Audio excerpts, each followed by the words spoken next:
বেঁচে আছি সবাই বায়োলজিক্যাল জন্ম নিয়েছি মা বাপের মিলনে।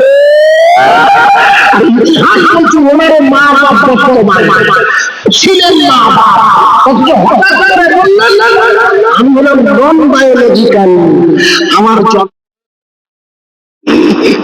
তাড়াতাড়ি যখন বললে শিক্ষিত হিন্দু ভাইরা বললে এ তো মহা মুশকিল, আমরা ওনাকে প্রধানমন্ত্রী হিসেবে মানি, উনি হিন্দুত্বের প্রস্তাব নয়, সব ঠিক আছে, কিন্তু মুশকিল হলো উনি যখন বলছে হার হার মোদি ঘর ঘর মোদি, এ তো মহা মুশকিল। কারণ উনি যখন ভগবান বলছে নিজেকে, উনি তাহলে তো উনি ভগবান মনে হচ্ছে ঈশ্বরের দূত। এই পৃথিবীতে যে নতুন করে কোনো দূত আসবে না, আমাদের যে কোনো শিক্ষিত হিন্দু ভাই রামেশ্বরপুর থেকে বরুণার থেকে হিন্দুগঞ্জ যে কোনো শিক্ষিত হিন্দু ভাইকে জিজ্ঞেস করবেন ভাগবত গীতায় লেখা আছে, ভাগবত গীতায় শ্রীকৃষ্ণ লর্ড কৃষ্ণ, আপনি জানেন কি জানি না, ভাগবত গীতায় লেখা আছে কলিযুগের কলির আবির্ভাবকে কেন্দ্র করে সেখানে লেখা আছে সেখানে লেখা আছে কলিযুগের কলি আবির্ভাব হবে গুহার ভিতর থেকে। আমরা সবাই জেনেছি, ভালো করে পরিশ্রম করে রেখেছি, এখন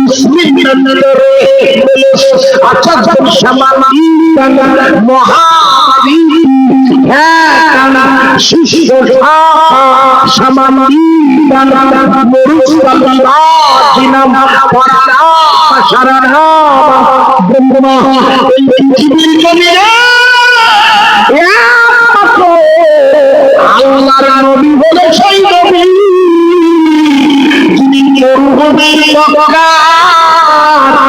গারে হীরা নামক জাবালের নামক পাহাড়ের গারে হীরার মধ্যে থেকে গারে হীরার নদী 40 বছর সরকার দিলে নবী হিসাবে আবির্ভূত হয়েছিল।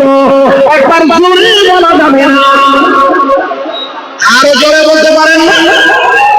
এই জন্য এবারে নির্বাচনে 240 শুনে গেছিল প্রধানমন্ত্রীর দল, আর বাড়তে পারে না, ভুল বুঝবেন না।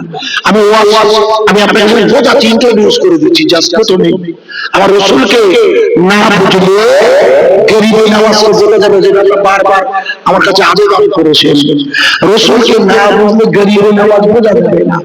কারণ গরিবে নওয়াজ যখন ভারতবর্ষে আসছেন, ভালো করে খেয়াল করে দেখুন, আপনাদের মনে নেই বলে মনে করে ছোট করে আগে যেটা প্রথমেই বোঝাতে চাইছিলাম, তাহলে এই মাসে আল্লাহ নবী তার মায়ের রেহেমে প্রবেশ করেন, আর 12 রবিউল আউয়াল এই পৃথিবীতে আবির্ভূত হন। আর উনি মনে করে 40 বছর 6 মাস 12 দিনের মাথায় কোরআনের আয়াত এসে ইকরা বিসমি রাব্বিকাল্লাযী খালাক, নবী হিসাবে ওনার পরিচিতি শুরু হয়। কে বললেন? জিবরিল। কি বললেন? আপনার প্রভুর নামে সূরা ইকরা বিসমি রাব্বিকাল্লাযী খালাক। হুজুর বললেন ভাই আরে আমি করতে পারি না। ঠিক বললেন? হুজুর তো করতে পারে। আরে হুজুর করতে পারতেন? দেখো পারতেন কি? হ্যাঁ না হুজুর ভুল করতে পারতেন না, প্রয়োজন নেই। যদি আল্লাহ হুজুরকে বই পড়া শেখাতে চাইবেন, খালি পরের আয়াতে এই হুজুর করতে হবে আলী বাতাসা, আল্লাহ বলে দিলেন পরের আয়াতে। পরের আয়াতে কি বলেছে? বলেছে ইকরা বিসমি রাব্বিকাল্লাযী খালাক খালাকাল ইনসানা মিন আলাক। প্রথম আয়াতের বাংলা মানে হলো আপনার প্রভুর নামে যিনি আপনাকে সৃষ্টি করেছেন। দ্বিতীয় আয়াতের মানে হলো সেই আল্লাহ আপনার প্রভু যিনি মানুষ বানিয়েছে।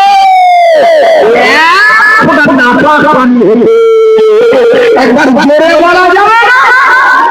আল্লাহ যদি চাইতেন এখানে তার রাসূলকে বলতেন আপনি এই করবেন, এই লিখলাম না ক্লাস 1 এ হয়েছে আপনার নাতি কেজি স্কুলে পড়ে 10 টাকা বই বড় হয়ে এত পানি করতে ওর নিজে হাঁটতেই পারে না, কেজি স্কুলে পড়ছে।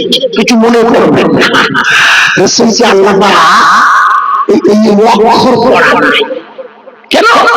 যেহেতু আল্লাহ তাকে সরাসরি একটি ইলম দান করবেন, একটি ইলম, যে ইলম আল্লাহকে আল্লাহর তরফ থেকে রাসূলের কাছে আসবে, সেই ইলমটি হচ্ছে দুই প্রকার।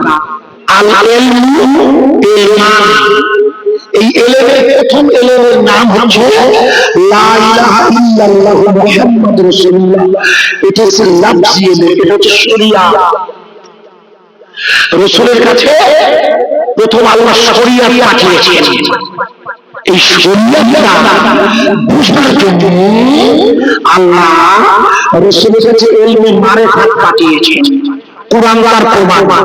সূরা বাকারা, ইব্রাহিম আলাইহিস সালাম যখন কাবা শরীফটা তৈরি করলেন, বানালেন নতুন করে, মুহররমের জমানায় বন্যায় ভেঙে গেল, তাই ইব্রাহিম নবী আবার নতুন যখন বানালেন আল্লাহর কাছে দোয়া করছেন, রব্বানা ওয়া বাসি মুসলিম, হে আল্লাহ আমার ছেলে ইসমাঈলের আমি বাপদাদা আপনার কাছে দাবি করছি আপনি আমাদের বংশে একজন রাসূল পাঠাবেন। জোরে বলুন সুবহানাল্লাহ। কি পাঠাবেন? তার মানে ইব্রাহিম নবী নবী ছিলেন, রাসূল না।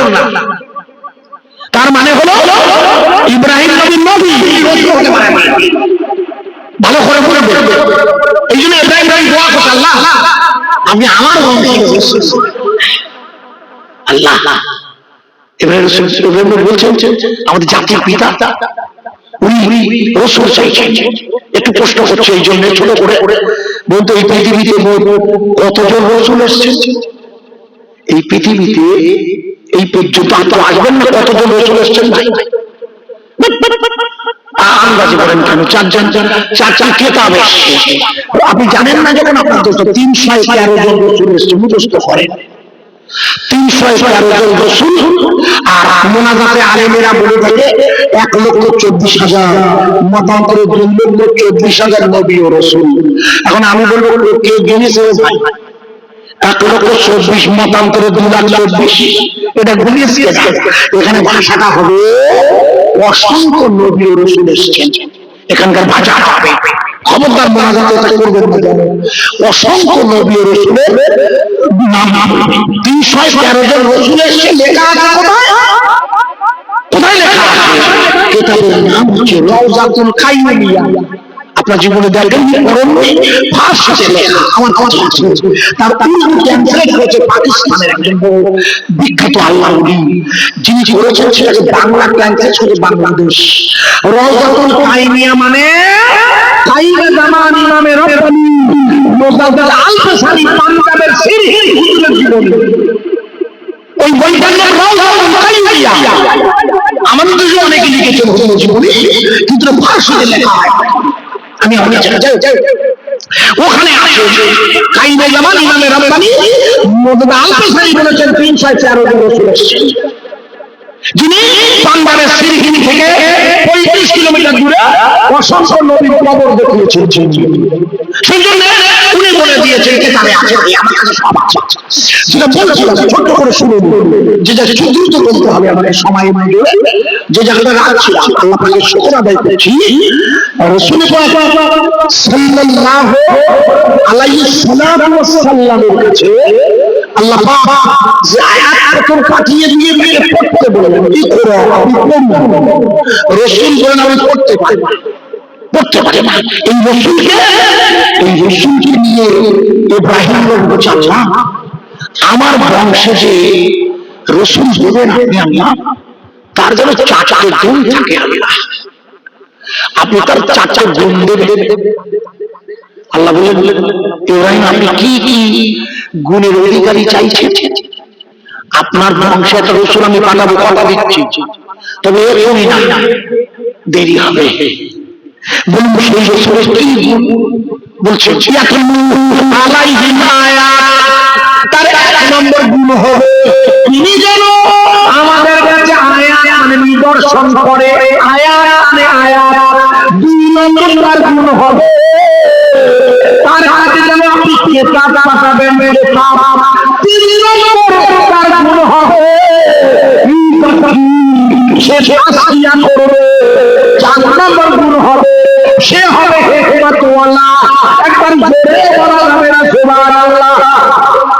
ইব্রাহিম নবী আল্লাহর কাছে আমার রাসূলের জন্য যে চারটি গুণের দাবি করেছিল, সেই চারটি গুণের দুটি গুণ হচ্ছে শরীয়তের গুণ। ইয়াতলু আলাইহিম আয়াত মানে কোরআনের বাণী, আর এই পুরো আয়াতটাই একসাথে এসেছে কিতাব হিসেবে। এটা হচ্ছে শরীয়ত। কথা বোঝা যাচ্ছে হুজুররা? দুই নম্বর নয়, তিন নম্বর হচ্ছে ইউজাকি। উনি কি করবে? তাসকিয়া করবে। তাসকিয়া মানে পরিষ্কার করবে। উনি কি পরিষ্কার করবে? কি পরিষ্কার? তৎকালীন আরবে যে সমস্ত মানুষের মাঝে উনি আসছেন তারা ছিল 360টা খোদাদ্রোহী শক্তি, কাছে মাথা নত করে একটা দল।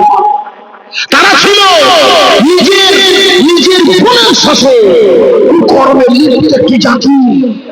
তারা কথায় কথায় যুদ্ধে লিপ্ত হতো, তারা ভাইয়ের গুণে পাপ কাজ করত। এমন এক অন্ধকার যুগে আল্লাহ রাসূলকে পাঠিয়ে বললেন, আপনার কাজ হচ্ছে ওদেরকে পরিষ্কার পরিচ্ছন্ন করা, ওদের তাসকিয়া করা। কোথায় তাসকিয়া করবে? খতামাল্লাহু আলা কুলুবিহিম। যেহেতু আমি আল্লাহ ওদের কলবে মোহর মেরে দিয়েছি, তাই আপনার কাজ হচ্ছে কলবটাকে পরিষ্কার করা। ওখানেই ওদের পাপের গুণাগুলো জমে গিয়েছে, ময়লা পাপ হয়ে গেছে ওদের অন্তঃকরণ।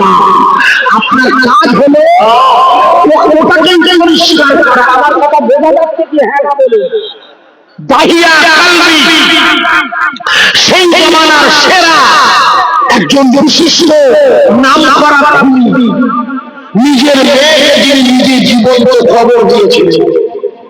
মনে করে রাসূলের সোহবতে এসেছে, যখন ঈমান এনেছে ডুকরে ডুকরে কাঁদছে, ইয়া রাসূলুল্লাহ আপনি বলছেন ঈমান আনলে পূর্বের গুনাহ মাফ হয়ে যায়, তা আমার কি করে মাফ হবে বলুন তো? বলে কেন বলো তো, তুমি কি গুনাহ করেছো? বলে হুজুর আমার নিজের মেয়েকে আমি নিজের জীবন্ত কবরের মধ্যে দিয়ে ওর মুখ চেপে দিয়েছি মাটি দিয়ে, এখনো আমার কানে আব্বা আব্বা শব্দ আছে। হুজুর বললেন মানুষ এত পৈশাচিক হতে পারে? আরে এত পৈশাচিক অত্যাচার তার সন্তানের করতে পারে মানুষ? বলে জি হুজুর, আমি সেই নরপিশাচ নিজে মেয়েকে জীবন্ত কবর দিয়েছি। হুজুর বললেন তবুও এত বড় গুনাহ করার পরে আমি রাসূল বলছি, যেহেতু আপনি আমার সোহবতে এসেছেন, আমি আপনার সোহবতের দ্বারা আপনার কলবটাকে পরিষ্কার করিও, তাসকিয়া করে ওটা আমি হিকমত ঢুকিয়ে দেব। হিকমত মানে হলো আল্লাহ রাসূলের ভাষায় হিকমতের বাংলা মানে হলো তত্ত্বজ্ঞান।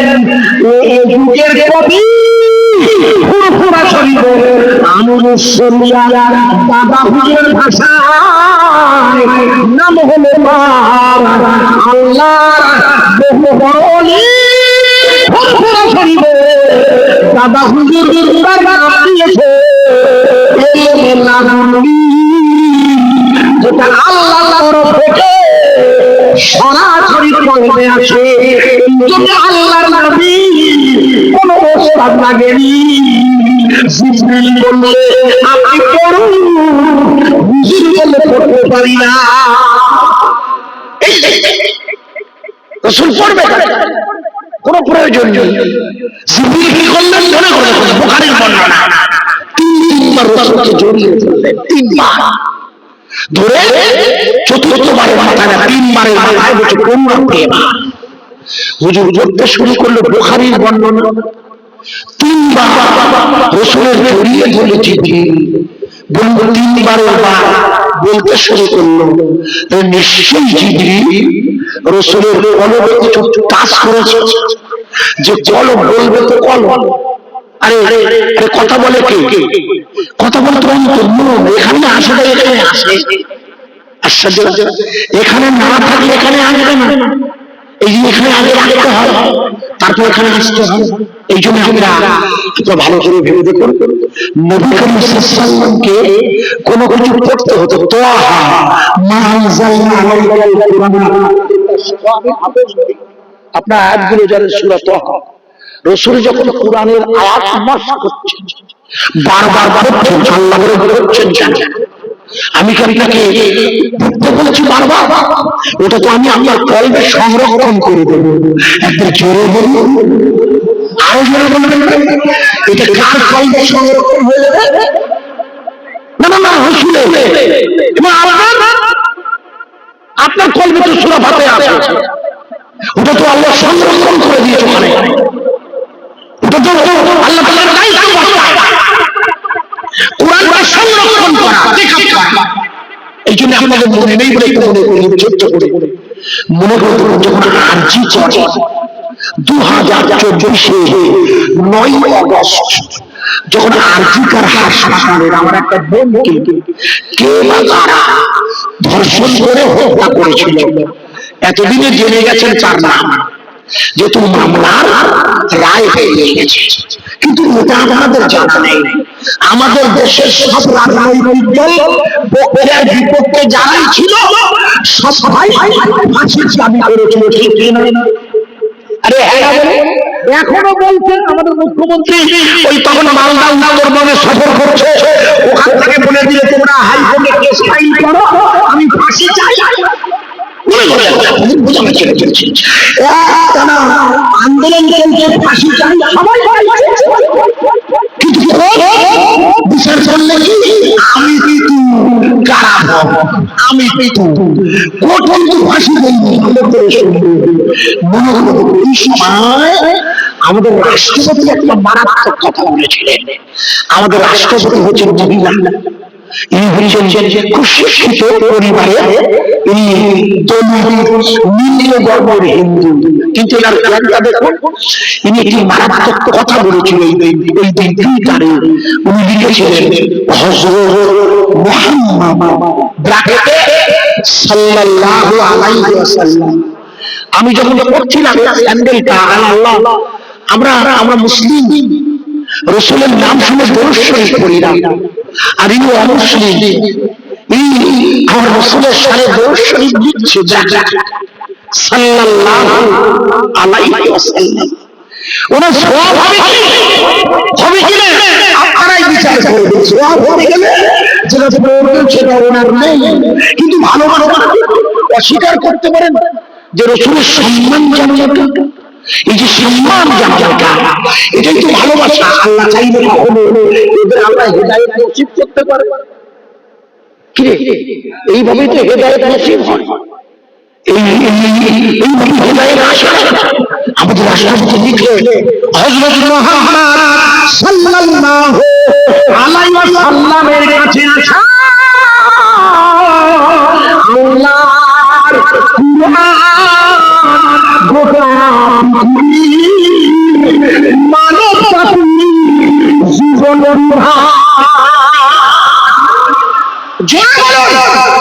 রাষ্ট্রপতির কথায় আমরা সুবহানাল্লাহ বলি না, আমরা সুবহানাল্লাহ বলছি আল্লাহর কোরআনের জন্য। কেন? আল্লাহ তার কোরআনকে পাঠিয়েছে গোটা পৃথিবীর মানব জাতির জন্য। একটু জোরে বলুন, গোটা বিশ্বের মানবতার কল্যাণে কোরআন এসেছে। এই জন্য রাষ্ট্রপতি লিখছে এসেছে ফাঁসি হলে ফাঁসি, সবাই ফাঁসি চাইছে, কিন্তু কোরআন কি বলছে? কোরআন বলছে, রাষ্ট্রপতির বক্তব্য হলো কোরআন পারে মানব জাতির জীবন বিধানের মঙ্গল কামনা করতে।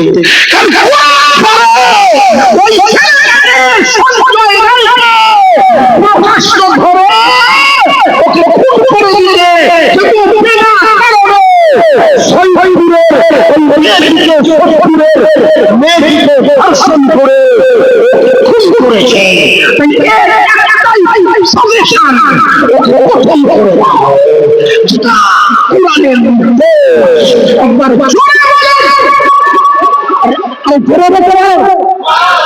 এটাই রাষ্ট্রপতি চাইছে। আমার কথা বোঝা যাচ্ছে? ওসব ফাঁসি টাছি কি ও কোর্টে নিয়ে গেলি ওই যে আমৃত্যু দিয়েছে আর এক জায়গায় নাম লাগে, সে বললাম 12 বছর করে দিলাম। আমার কথা বুঝতে পারছেন? ও তো মামলা করবে, ওর তো লোকজন আছে, করবে না? কে বলেছে? এই তো 3 জন উকিল লড়ছে। আপনি কি বলছেন? এই 3 জন উকিল বড় বড় উকিল হয়েছে এবং বিনা পয়সায়।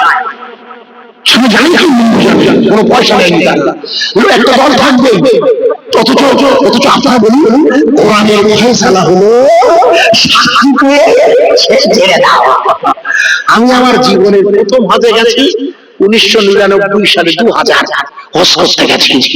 জিজিআই নিয়ে গেছে আমার কোনো ভালোবাসার লোক, হজে তারা ওখানে আনবে থাকে, আমাকে বলে মশাই একটু জিজিআই আপনাকে পাঠাবো, তা আলাদা পারমিশন করতে, পাসপোর্টে নেই তো। ওই জিজিআর সেই জায়গাটায় গেছি যেখানে মা হাওয়া আলাইহিস কবর আছে, ওইখান থেকে ঘুরিয়ে একটু কাছে নিয়ে আমাকে বলছে, ভাই মশাই এই জায়গাটা হুজুর ভালো করে দেখুন তো। আমি ভালো করে দেখি, একটা উঁচু সামান্য সিমেন্ট দিয়ে গাঁথা উঁচু একটা জায়গায় চওড়া করা, সেখানটাতে বলে একটু ভালো করে দেখেন। এখানে কি দেখবি, দেখার তো কিছু নেই। মানে আপনাকে বলছি দেখুন, তা ভালো করে দেখছি রক্তের ছোট লেগে আছে, বলে আমার গা প্রথম খারাপ হয় যখন সুযোগ পাই, এই সেই জায়গা যেখানে প্রকাশ হত্যা করা হয়। আমাদের দেশের কোরআনের নির্দেশ কি? আমাদের নির্দেশ থাকতো, যদি কেউ চুরি করে তার আরে হ্যাঁ, যদি কেউ চুরি করে তার কি করতে বলেছে? কবজি থেকে কেটে নাও, যাতে লোকের দেখে মাল একটা কাটিয়ে আর দিতে হবে। রাষ্ট্রপতি তাই বললে বলে দিয়েছে ওকে ধরো, বিচার হবে না, বিচার তো হয়ে গেছে, ওকে ওই স্বীকার করে সেখানে ওকে খুন করে দাও। আমার কথা বোঝাতে পারছি কি? এই জন্য মনে নেই 2024 9 নভেম্বর, মনে করে দেখুন 2024 9 নভেম্বর সুপ্রিম কোর্টে মামলা উঠেছিল। এই অগস্ট সেপ্টেম্বর না এখনো চলছে যে আন্দোলন।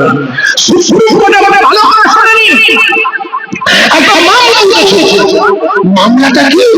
2024 9 নভেম্বর দিল্লির সুপ্রিম কোর্টে একটা মামলা উঠেছিল।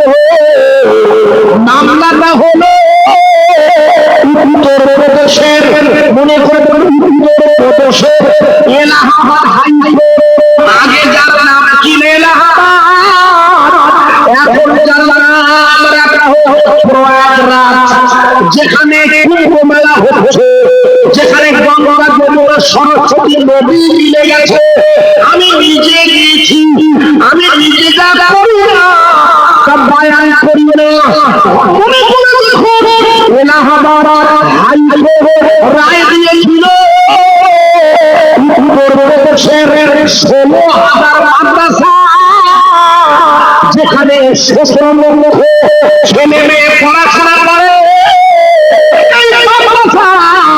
এই ছেলে মেয়ে যেখানে পড়ে এগুলো হলো অবৈধ।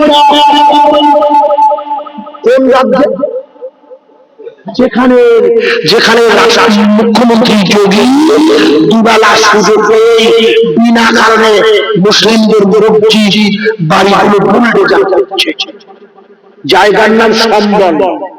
মনে করে দেখুন, আপনার আমার মসজিদ ওরা গেল ভাঙতে, সব জানে না যারা। আপনি যেখানে যোগে বসে আছে বুলডোজার, যারা বুলডোজার বাবা, সেই বাবা সেই রাজ্যে যদি 16,000 মাদ্রাসা বন্ধ করে দেয়, ভাঙতে শুরু করবে। এর মধ্যেই তো করবে দারুল দেওবন্দ।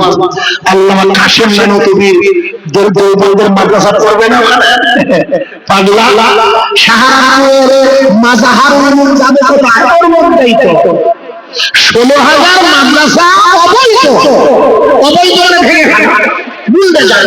মনে করে দেখুন 2024-এর 9 অক্টোবর আপনারা কেউ জানেন না, হয়তো জানলেও মনে নেই। মনে করে দেখুন এই মামলাটা যখন সুপ্রিম কোর্টে উঠল, সুপ্রিম কোর্টে যিনি বিচারপতি যার এজলাসে মামলা উঠেছে তিনি হচ্ছেন প্রধান বিচারপতি, ওনার নাম শ্রী চন্দ্রচূড়। শ্রী চন্দ্রচূড় কে? এই লোকটা হচ্ছে বাবরি মসজিদ মামলায় যে বিচারপতি রঞ্জন গগৈ ছিলেন তার পাপার ছিলেন সেই সময়। আমি বলি আল্লাহ, এ তো আর এক জ্বালা। কারণ বিচারপতি রঞ্জন গগৈ তো স্বীকার করেছিল ওটা মসজিদ, স্বীকার করে শেষে বলেছিল লর্ড রাম জন্মগ্রহণ করেছে, বিশ্বাস করে হিন্দুরা, তাই ওখানে মন্দির হবে। আমি বললাম আল্লাহ, এ তো সেই লোক।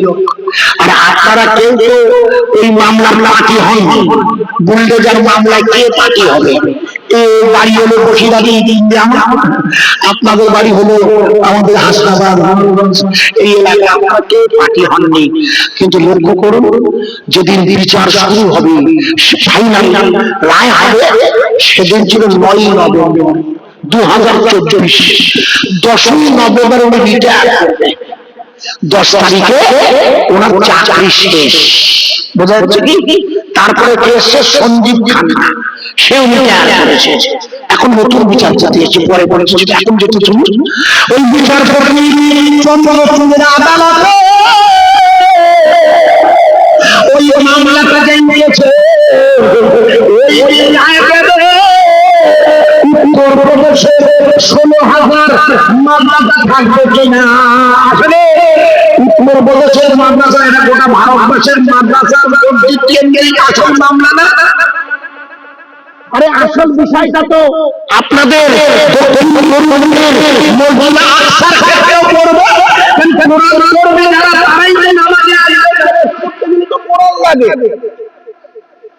এটা ভাঙতে গেলে ভাঙতে হবে।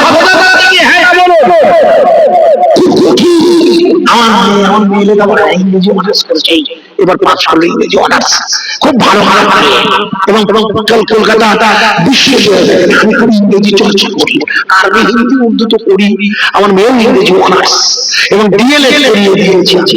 ডিএলএড হলে প্রাইমারি থেকে বসার যে যোগ্যতা, বিয়ে বলে পরপর। তাই আমার মন খুব খারাপ। ও বলছে আপনি তোমার কি হয়েছে বলেছো? আমরা আজকে একটা রায় বাড়াবো না। বলছি কি রায় বলে? তো বোঝে হ্যাঁ বাস রায় আছে যে। তাহলে কি রায়? বলে ওই মামলাটা রায় হবে, যেটা বুলডোজার মামলা না, হ্যাঁ ওর রায় হবে। কত হাজার মাদ্রাসা ভাঙবে? চলে বলবেন না, 16,000 মাদ্রাসা, 17 লাখ ছেলে সেখানে পড়াশোনা করে। আর ওই 16,000 মাদ্রাসা ভাঙতে শুরু করা মানে ওই পশ্চিমবঙ্গ দুদিন পরে আসর করতে পারে না। আমরা কি করি না, আমাকে যখন বাইরে কোথাও হয় তাহলে ওটা হচ্ছে হবে না। প্রিয় ভাইয়েরা, ভুল বুঝবেন না, ওই মামলাটা রায় হবে 5 জনের বিচারপতি এই মামলার রায় দিচ্ছেন। প্রথম রায় দিচ্ছেন ওনারা, গোটা আদালত চুপচাপ শুনছে। বিচারপতির প্রথম রায় হলো, আমরা 5 জনের বিচারপতি আমরা এক কথা বললাম, এলাহাবাদ হাইকোর্ট রায়টা যেটা মাদ্রাসার বন্ধের ফতোয়া দিয়েছে, মাদ্রাসা বন্ধের মামলাকে রায় দিয়েছে, আমরা ওই রায়টাকে প্রথমে বাতিল করে দিলাম। একটু জোরে বলুন নারায়ে তাকবীর। আরেকবার বলুন নারায়ে তাকবীর। আমি বলতে পারি না, বলতে পারছি কেন? কোনো মুসলমান গিয়ে মামলা করেছিলেন নাকি? আমার কথা বুঝতে পারছেন না? এটা হয়েছে কার দ্বারা? আল্লাহ আল্লাহ ও কি টাকা পাগলা আল্লাহ পাকের প্রেম ঘুরিয়ে দিয়েছে না? তাই আল্লাহ পাকের প্রেম ঘুরিয়ে দিয়েছে না বিচারপতি? যে যে এতটা মাদ্রাসা আল্লাহ আল্লাহ সব করে কে? আরে জোরে বলুন। এই প্রথম কি প্রথম হচ্ছে এই শর্ত লা ইলাহা ইল্লাল্লাহ, এটা হচ্ছে প্রথম। মাওলা আছে শুধু, এটা প্রথম মানতে হয়। প্রথম আল্লাহ পূর্ণ তাওয়াক্কুল হলো ঈমানের প্রথম শর্ত। আমার কাছে সেখানে ক্ষমতা নেই। আপনি বলুন, আপনার তো জ্ঞান আছে, ভালো করে শুনুন। শুধু পরমাণু বোমা বাদে, পরমাণুটা বাদে, শুধু পরমাণু বোমা বাদে আর এমন কোন অস্ত্র ছিল যেটা ইসরায়েল ব্যবহার করেনি হামাসের গাজায়? আপনারা তো লেখাপড়া জানেন, এমন কোন অস্ত্র ছিল যেখানে ওরা ব্যবহার করেছিল পরমাণু বোমা বাদে? একটা এমন অস্ত্র ছিল যা ব্যবহার করেনি, অথচ আমরা ভেবে যখন ভুল বুঝবেন না। আমেরিকার নিউজ মিডিয়া লিখেছে 2023-এর 7 অক্টোবর থেকে 2024-এর জানুয়ারি পেরিয়ে ফেব্রুয়ারি, মার্চ 2025, এই ফেব্রুয়ারি এই পর্যন্ত 46,747 নারী, শিশু, বৃদ্ধ আর বৃদ্ধা ইসরায়েল হত্যা করেছে। আর এই 6 মাসে 50,000-এরও বেশি ইহুদি আর খ্রিস্টান ঈমানের পালেরা পড়ে মুসলমান হয়ে গেছে।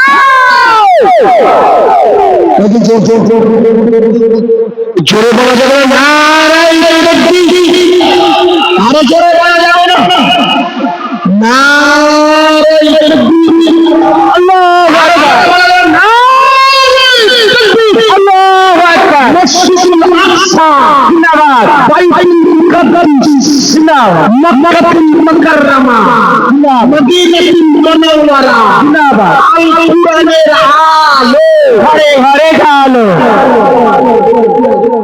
হৃদয়ে জালো বলবেন আপনারা, ঘরে ঘরে জ্বালা। ও একটা যেন ভাষাটা যেন আমার যেন ইদানিং দেখতে কেমন লাগে। যদি আমরা বলি আল কোরআনের আলো, হৃদয়ে জালো মানে কলবে, কারণ কোরআন রাখার পাত্র তো কলব, ঈমান রাখার পাত্র কি কলবে। আমরা করি বলি অসুবিধা নেই, এটা বলছেন দোষ, আমি সঙ্গে আমার যোগ করে দিচ্ছি। প্রিয় ভাষা যে জায়গা আমি আপনাকে এখানে রাখছি দাঁড় করিয়ে বুঝানোর জন্য এই পর্যন্ত লক্ষ্য করুন। এই পর্যন্ত ভালো করে বলবেন, এই পর্যন্ত দীর্ঘদিন ধরে ইসরায়েলের সাথে হামাসের লড়াইয়ের পর যে চুক্তি হয়েছে, সেই চুক্তিতে এরা ছেড়েছে 3টে আর ওদের দিয়েছে 90টা। ঠিক কিনা বলুন? এরা ছেড়েছে 4টে, এদের দিয়েছে 200। ঠিক কিনা বলুন? তার মানে হামাস ছেড়েছে 3টে, ওরা ছেড়েছে 90টা। 1:30। কিরাম গোনান বলি ঘুরে গোনান বললো ছোটবেলার নতুন আমি খেলতাম তো কি মিথ্যে হতে পারতো কেন? ছোটবেলার কাছে ঘুরি খেলিনি, ও তো বুড়ি মিথ্যে কথা বলা হবে খেলিনি বলি। নতুন বলি হয়তো ভিতরে আসেন এরা বলছে আমি ডাকছি না ভাই, আমি দেখি মরবো আসা যাবে না। শোনা বলে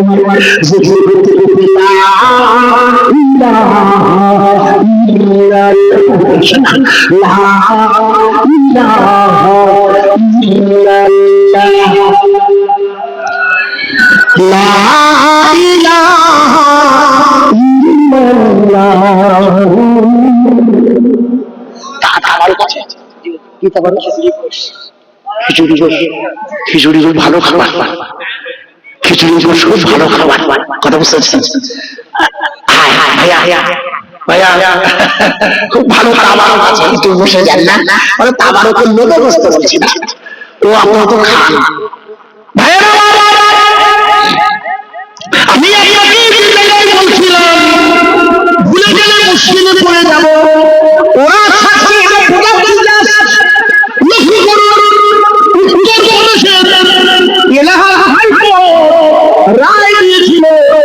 16,000 মাদ্রাসা বন্ধ হয়ে যাবে বাকি 17 লক্ষ ছেলে পড়বে না।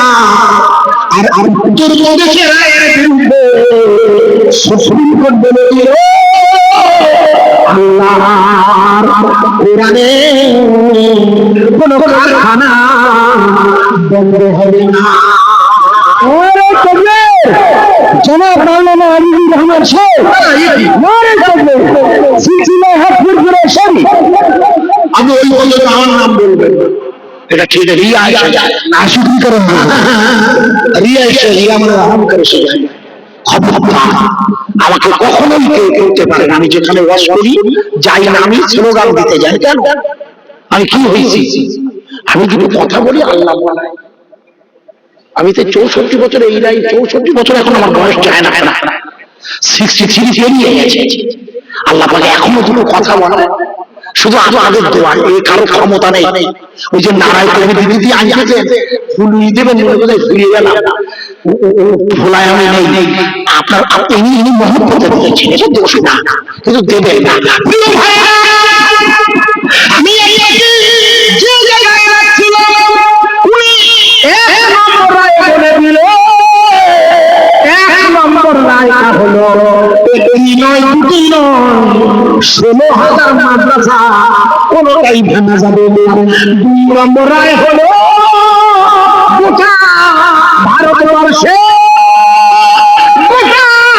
পশ্চিমবঙ্গে ভারতবর্ষে যত রাজ্য আছে, যত শাসিত অঞ্চল আছে, কোন রাজ্য সরকার কেন্দ্র শাসিত অঞ্চলের গভর্নর কোন মাদ্রাসা কোরআনের কারখানা বন্ধ করতে পারবে না।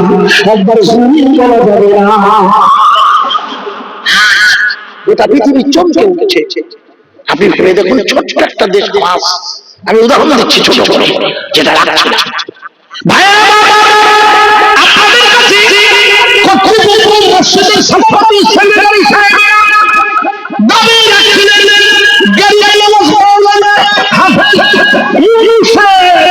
আপনার চেনেন ওনাকে, উনি বিনোদন করে কোথায় সব ভাই বলে আপনাদের পাশে ওনার নিবাস। বললেন কর্তৃপক্ষের দাবি আপনার নাম গিয়াসুদ্দিন, মায়ের নাম উম্মুলওয়ারা, এরা দুজনেই হযরতে আলী কালামুল্লাহ ওয়াজহাউ তার মানে গেরিয়াওয়ালাদের মা, এরা দুজনেই হযরতে আলী কালামুল্লাহ ওয়াজহাউ বংশধর। এনাদের দুজনের মিলনে ভালো করে শুনে নিন, আল্লাহর হুকুমে 14 একটা ছেলে হয়েছে। ওরা ছেলেটার নাম রেখে দিয়েছে হাসান। হুজুরের আসল নাম হলো হাসান। আমরা যাকে মঈনুদ্দিন বলি, চিশতি, চিশতি ওনার নাম নয়। চিশতিটা কি একটু বলুন তো? না, চিশতিটা গ্রামের নাম, এখন হয়ে গেছে তরিকা। লিখে না আগে ইতিহাস জানতে ভালো করে। ভারতবর্ষে একটা গ্রামের নাম হচ্ছে চিশত, 1470 একটা গ্রামের নাম, ভালো করে শুনবেন। সেই গ্রামের বহু আল্লাহ বুজুর্গরা থাকতেন, আর সেই গ্রামের বুজুর্গরা যে এলাকাতে প্রাণীর নাম চিশতিয়া, আর আবার ভারতে এসে ওই প্রচার প্রসার করে, তাই ওনার নামের সাথে চিশতিয়া শব্দটা জড়িয়ে গেছে। ভালো করে শুনেন, ওনার দুজনে মিলে আল্লাহ না রেখেছে হাসান। আব্বা বললে আমার ছেলে, ভালো করে শুনে নিন, আপনাদের জানা নেই গরিবে নামাজ খাজা মঈনুদ্দিন আজমি 7 বছর বয়সে আল্লাহর 30 পারা কুরআন হয়েছিল। একবার জুড়ি বলা যাবে কত বয়স, কত আমার জীবনে আমি বহু জায়গায় ঘুরেছি, আমি 7 বছর বয়সে হাফেজ পাইনি, 7.5 পেয়েছি, 8 পেয়েছি, 9 পেয়েছি। আগের দিনে 11 বছর ছিল একটা মাদ্রাসার জলসায়, সেটা বসে 11 বছর। সেই ভগবান বললাম মুর্শিদাবাদে বাড়ি, ছেলেটি 11 বাড়ি করে গেছে ডাকলাম, আমি তুমি 11 বছর তোমার হাফেজ হয়ে গেছে। ভেবে দেখুন একবার এর মেমোরিটা কত আশ্চর্য, কি আশ্চর্য মেমোরি, যেটাকে সংরক্ষণ করে চলেছে। 30 পারার গরিব নওয়াজের বয়স 7 বছর, উনি কিসের হাফেজ হয়েছে? আমি এতক্ষণ ধরে কার কথা বলছিলাম? কোন কোরআন? যে কোরআন শুধু গরিবের নামাজ নয়, কিয়ামত পর্যন্ত পৃথিবীতে অসংখ্য হাফেজ তৈরি হবে ইনশাআল্লাহ। 7 বছর গরিবের নামাজ কোরআন মুখস্থ করে নিয়েছেন পূর্ণ মাত্রা। শুনুন ওনার নাম আমার ছেলে আমার পেটে এসেছে, আমি অসংখ্য আল্লাহর তরফ থেকে আশ্চর্য স্বপ্ন দেখছি। আমি দেখছি আমার ছেলে এই জমানা সেরা আল্লাহর বুজুর্গ হবে। কে আমায় যেন বলছে মৌলানার মা, মৌলানার ছেলে, তোমার পেটে ছেলে এসেছে। হযরত গরিব নওয়াজের আব্বা খাজা গিয়াসুদ্দিন রহমাতুল্লাহ আলাইহি বলছেন, আমার ছেলে হাফেজ হয়েছে, সবাই বড় খুশি। আমি ছেলেকে নিয়ে আমি ঈদগার মাঠে যাচ্ছি ঈদের নামাজ পড়তে। বলে আমি যখন ঈদের নামাজে যাবো বলে বেরিয়েছি, ছেলে আমার সাথে হাফেজ, 7 বছর বয়স। এলাকার লোকজন আমার ছেলে খুব মহব্বত করে, এত ছোট বয়সে হাফেজ হয়েছে বলে আমি সাথে করে নিয়ে যাচ্ছি। রাস্তার ধারে আমার ছেলে দাঁড়িয়ে গেছে, আমি একটু এগিয়ে গেছি, পিছন দিকে ফিরে দেখি আমার ছেলে একটা খালি গাওয়ালা বাচ্চার সাথে কথা বলছে। 7 বছর বয়স। আমি দূর থেকে দেখেছি, আমার ছেলেটাকে জিজ্ঞেস করছে, তুমি খালি গায়ে জামা কাপড় নেই, এখানে দাঁড়িয়ে আছো কেন? তোমার চোখ কেমন ভ্যাপসাম? বলে আমার কোনো জামা কাপড় নেই। আমি হযরত খাজা গিয়াসউদ্দিন রহমাতুল্লাহ লিখেছে যে আমি অবাক হয়ে দেখছি আমার ছেলে ওর গায়ের জামা খুলছে। গরিব নওয়াজ কি যে খাজা গরিব নওয়াজ, উনি ওনার গায়ের জামা খুলছেন, ঠিক যেন রাসূল সাল্লাল্লাহু জীবন চলে। মায়েশার বর্ণনা, ঈদের ময়দানে যাচ্ছে একটু ছেলে কাঁদছে, মনে করে যখন আপনাদের চেনা জানা পায়। আমি অবাক হয়ে দেখছিলাম খাজা বাবার আব্বা বেচারি থেকে দেখছি আমার ছেলে জামা খুলছে। আমি বাধা দেই, আমি দূর থেকে শুধু কথাগুলো শুনছি। বলছি তুমি কেঁদো না, আমি আমার জামা দিচ্ছি, আমি এই জামাটা তোমার গায়ে পরিয়ে দিচ্ছি। আমি এই অবস্থায় খালি গায়ে আমার আব্বার সাথে যাবো ঈদের ময়দানে, তুমি নতুন করে আমার কাপড় পরবে। হযরত খাজা গিয়াসউদ্দিন বলছে আমি আমার ছেলেদেরকে দোয়া করছি, আল্লাহ আমার ছেলে এত অল্প বয়সে 7 বছর বয়সে যখন কেউ কথা বলতে পারে না, আমার ছেলে এত আপনার প্রতি, আপনার রাসূলের ভালোবাসার একটা পূর্ণতা, আপনি এর পূর্ণ দায়িত্ব নেবেন, ইতিহাস করে দেবেন। হযরত গরিব নওয়াজ 15 বছর বয়সে মুখস্থ করে 15 বছর বয়সে ইলমে মারিফাতের কিতাব লিখেছিলেন। ইলমে মারিফাত শরীয়তের কিতাব 7 বছর বয়সে মুখস্থ করেছিলেন।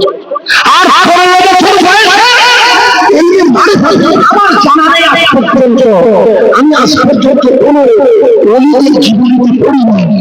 15 বছর বয়সে উনি আল্লাহ ইলমে মারিফাতের কিতাব লিখছেন। ইলমে মারিফাতের বাংলা মানে কি?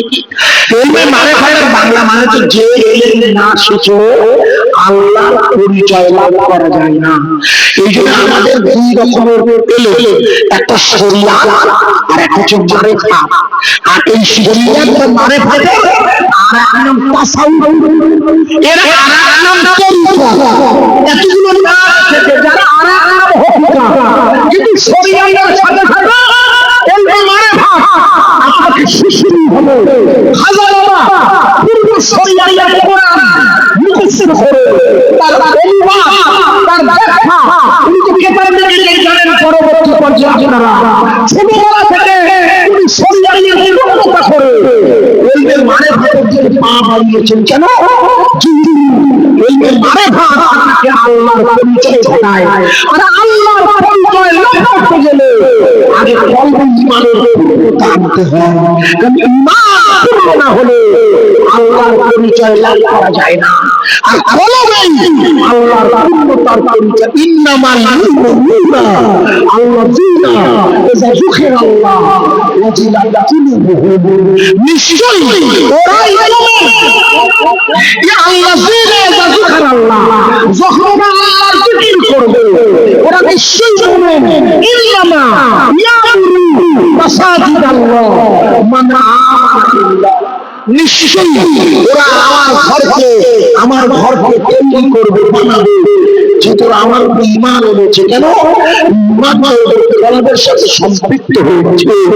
গাজার ভূখণ্ডের হামাসের স্বাধীনতা সংগ্রামীরা এরা কেবলমাত্র আল্লাহর উপরে পূর্ণ ঈমান এনে লড়াইয়ের ময়দানে নেমেছিল বলে টিকেছিল, তবে কোনো অবস্থায় টিকতে পারে না। ঠিক কিনা বেঠিক? এই 2024-এর শেষ 25 বছর আপনারা ভালো করে ভাববেন এলমে মারেফা কিভাবে আপনার জীবনের আমি চেষ্টা করছি বোঝানোর জন্য। গরিবে নওয়াজ খাজা মনমোহনজি আজমি সঞ্জীবী উনি 15 বছর বয়সে এলমে মারেফাতে কিতাব লিখেছেন। এই জন্য ইমামে মালিক বলেছেন 4 ইমামের এক ইমাম। মোট ইমাম কতজন? না না, অসংখ্য ইমাম এসেছেন, কিন্তু 4 জন প্রসিদ্ধি লাভ করেছেন।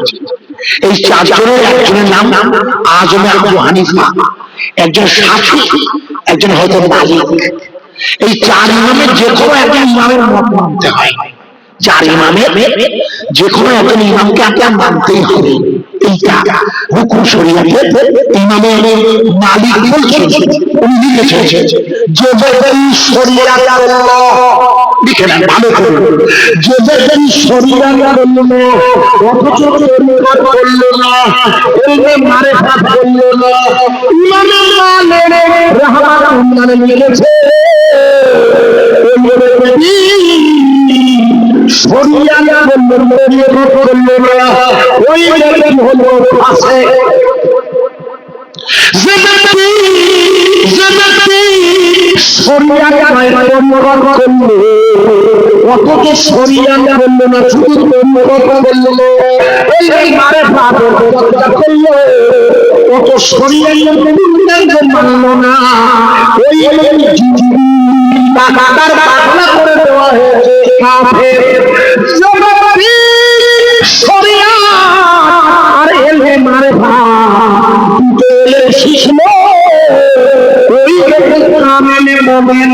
একবার জোরে বলা যাবে না সুবহানাল্লাহ। এটা কি মালিকের সংজ্ঞা, শরীয়ত আর মারেফাত। এই জন্য গরিবে নওয়াজ 7 বছর বয়সে কোরআন মুখস্থ করে। উনি কোরআন মুখস্থ করার সাথে সাথে পড়াশোনা শুরু করেছিলেন। আর 15 বছর বয়সে কিতাব লিখবেন। ভালো করে শুনুন, যখন কিতাব লেখা হয়ে গেছে ওরা আম্মার কাছে গিয়ে উনি দাবি করছেন, আম্মা আমি এবার একটু বিদেশে যাবো পড়াশোনা করার জন্য। ওরা আম্মা বলছেন ওরা আব্বাকে যে ছেলে বাইরে যেতে চাইছে, তা আমাদের 2টো আঙুর বাগান আছে, এই 2টো আঙুর বাগানে ওর ভাগে একটা আঙুর বাগান হবে, আমার আরো ছেলে আছে, তোর ভাগে যেটুকু হবে সেটা তুমি মঈনুদ্দিন হাসানকে দিয়ে দাও। হযরত ইলিয়াস হাসান বললেন উনি ওনার বংশের সদরা আঙুর বাগান পূর্ণতা ওনাকে দিয়ে দিলেন। গরিবে নওয়াজ করলেন ভালো করে শুনুন, আঙুরের বাগান বেচে দিয়ে যেটুকু পয়সা করেছে সব আল্লাহর রাস্তায় লোকজনকে দান দান করে সোজা বোখারায় গিয়ে সমরকন্দের বোখারা, বোখারা যেখানে জ্ঞান বিজ্ঞানের চর্চা হয়, সোজা পৌঁছে গেছে।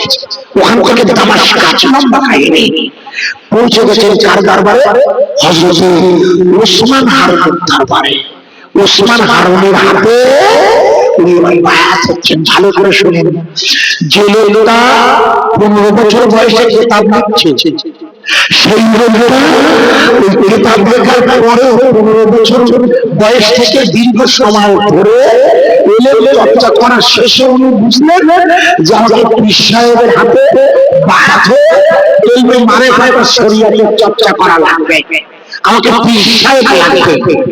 ওসমান হারুনি খাজা হাতুড়ি বায়াত হলেন। ভালো করে লিখেন। এই জন্য আমার জানা আছে যত আল্লাহর ওলিগণ বর্তমানে এসেছেন পৃথিবীতে, এবং যারা আগামীতে আসবে আল্লাহ তারা তারা তাদের জমানার সমকালীন আল্লাহ ওয়ালাদের হাতে বায়াত হয়েছে। বায়াত হওয়া মানে বিক্রি হয়ে যেতে হয়। বায়াত হওয়া মানে হলো তার কাছ থেকে পূর্বের গুণাগুলোর জন্য এই তওবার ভয় যেতে হয়। ওসমান হারুনির সাথে সাক্ষাৎ করে ওসমান হারুনি ওনার দেখে বলল, বাবা মাইমুন হাসান, আমি তোমাকে আমার সাথে নিয়ে গোটা আরবের বিভিন্ন এলাকায় শরীয়তের মারিফাতকে বাড়ানোর জন্য নিয়ে যাব। কেতাবে লেখা আছে উনি আর ওনার খুশা হয়ে দুজনে ঘুরতে ঘুরতে পৌঁছে গেছে মক্কা মদিনায়। অর্থাৎ মক্কা থেকে ওনারা মদিনায় পৌঁছে গেছে। আল্লাহর নবীর রওজা মুবারক জিয়ারতে,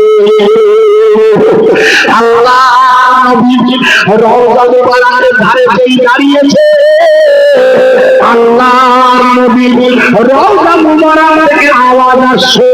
তাকবীরাতুল আউলিয়াকে বাড়ি দিয়ে শুনে দেখবেন হযরত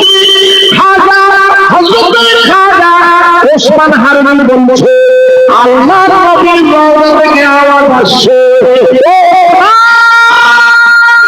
আমি রাসূলুল্লাহ ময়ূরগঞ্জে পূর্ণ বেলায়েত দান করলাম। তার মানে খেলাফত দান, এই যে সাক্ষী লাগবে একা একা অনেকে বলবে এই বিশ্বাস, কেউ বলে বিশ্বাস হবে না। আমার কথা বুঝে বুঝে লিখেছে হুজুর আল্লাহ লিখেছে পীর কাকে বলে অনেক সংজ্ঞা। আমি লম্বা করে জুলাই বলছি, কেতাবের নাম বলছি। একটা কেতাবের নাম পীর মুরিদ তত্ত্ব, আর একটা তরিকত দর্পণ। উনি লিখেছেন সেখানে আল্লামা পীর কামেল মুকাম্মেল লিখে রাখেন, যিনি সুলুক আর জাযবা পাকা খানা আর 4 প্রকারের সায়ের শেষ করেছেন। আপনার পীর জাযা আমাদের পরে উনি আসবেন মেহমান, ওনাকে প্রশ্ন করবেন ওয়াজের পরে হোক বা আগে, জাইলামা সাহেব কামেল মুকাম্মেল ওলি সংজ্ঞা দিচ্ছিল। কারণ ওনার আব্বা তো আল্লাহর ওলি ছিলেন, আপনি তো জানেন না আব্বাজি, জানেন না আপনার নাম? ওরা আপনার জানেন না? আল্লাহু আকবার। আমার মাদ্রাসা জানে, উনি হঠাৎ বড় হুজুরের সাথে জলসা যাওয়ার পথে ওনাকে জিজ্ঞেস করবেন আমাদের বালাচার মধ্যগ্রামের কাছে পর্দা নেন, তোমার আব্বা যা ভাই নাম বলেছেন, আবিষ্কার ভাই মহাশয় নাম বলেছেন।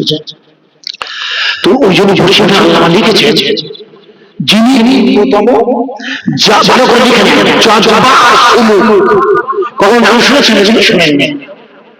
এখন তো বাজারে শুধু পীরের সরাসরি পীর দাদা আমি বিশ্বাস হয়ে গেছি, আমার কাছে টাকা দাও, কি আশ্চর্য! বলছে রসুল আমাকে বলে দিয়েছে বিশ্বাস, আমি বিশ্বাস হতে বলছে কি মিথ্যে কথা। রসুল বলবেন সাক্ষী লাগবে। আমার কথা বুঝে হচ্ছে কি, এর মধ্যে নতুন ছাত্র আমার বলছে কি আমি আমার মাথায় কাজ করছে। হযরত ইব্রাহিম নামাজ সাক্ষী রেখেছে, ওসমান হারুন সহ রওজার লোকে সাক্ষী দিচ্ছে, সাক্ষী দিতে হবে, সাক্ষী দিচ্ছে। রাসূল বলছে আমি আপনাকে বেলায়েত দান করলাম। একবার জোরে বলুন, এই যে সিসিয়া তন্ত্রায় বেলায়েত এসেছে, আর নকশবন্দিয়া মুজাদ্দিদিয়া যে শেষ তরিকা মুজাদ্দিদিয়া, এই তরিকায় বেলায়েত উলা বেলায়েত কুবরা চেয়েছে। আপনারা জানেন আমি নিজে যা করি না ওয়াজ করে বলেছি, আমি নিজে নকশবন্দিয়া মুজাদ্দিদিয়া তরিকা করি, আমি নিজে ওই তরিকা শেষ সিসিয়া কাদিরিয়া নকশবন্দিয়া মুজাদ্দিদিয়া, যেখানে শুধু নবুয়তের দরজা বাদে হযরতে মুহাম্মদ আল-কাসারিকে আল্লাহ সব দান করেছিলেন, মানে আমাদের নবী বলা যাবে না, আর সব মর্যাদা আমি আপনাকে দেব। একটু জোরে বলবেন না সুবহানাল্লাহ। মুহাম্মদ আল-কাসারি জীবনে পড়েছেন, বলেন এর ভাই গিয়ে দেখবেন। আমি আমাকে বাংলাদেশ থেকে একটা পেশ করে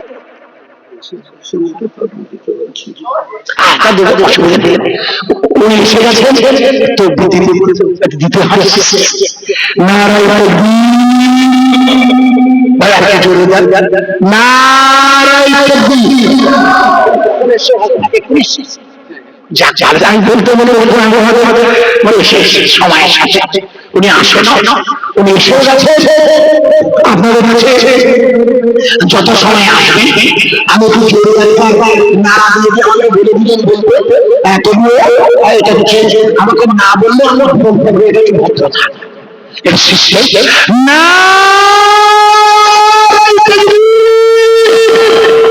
সম্মানিত মেহমান হযরত পীরজাদা আলা হযরত আলী আকবর সাহেব জিন্দাবাদ, আর জোরে বলবেন না জিন্দাবাদ।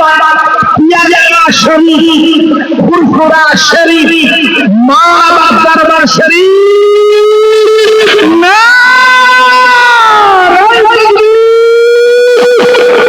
প্রিয় ভাই সাহেব, হযরত খাজা মঈনুদ্দিন আজমি যে জায়গা জানতে চেয়েছিলেন, গরিবের নামাজকে বলা হলো আল্লাহ রাসূল বলেন আপনাকে বেলায়েত দেওয়া বেলায়েত, এবং হিন্দুস্তানে এখন সমস্যা হচ্ছে হিন্দুস্তানের বেলায়েত নিয়েছে, হিন্দুস্তানে আসবার রাস্তাই জানেন না। কারণ হযরত ওসমান হারুনি জায়গায় জায়গায় চেনে, এলাকায় চেনে, বলে মঈনুদ্দিন আপনাকে তো আল্লাহ রাসূল হিন্দুস্তানে যেতে বললে, বলে যাবো কি করে। দুজন বলা কি আমার কথা বুঝতে পারেন, আপনি ওই শিয়ালদায় নিয়েছেন মৌলানি যাবেন পন্ডিত দিয়ে, নিজেরা যেমন বলা বন্ধ করছেন না, ওই রকম রাসূল বলছেন খবর থেকে হুজুর বলছেন ওই মন্দিরের আঙুলের দিকে তাকাতে বলো ওসমান, ওরা আঙুল দেখবে হিন্দুদের নাস্তা বলে দেবে, একটু জোরে বলে। আমি অবাক হয়ে আমার পরে একটা জিনিস করতে বুঝতে হয়, এই আঙুলের মধ্যে ভারতবর্ষের একটু জোরে বলবে তার রওজা মুবারকের ভিতর থেকে ভারতবর্ষের জ্ঞান করছে, তিনি ভারত সম্পর্কে কত খোঁজ রাখেন।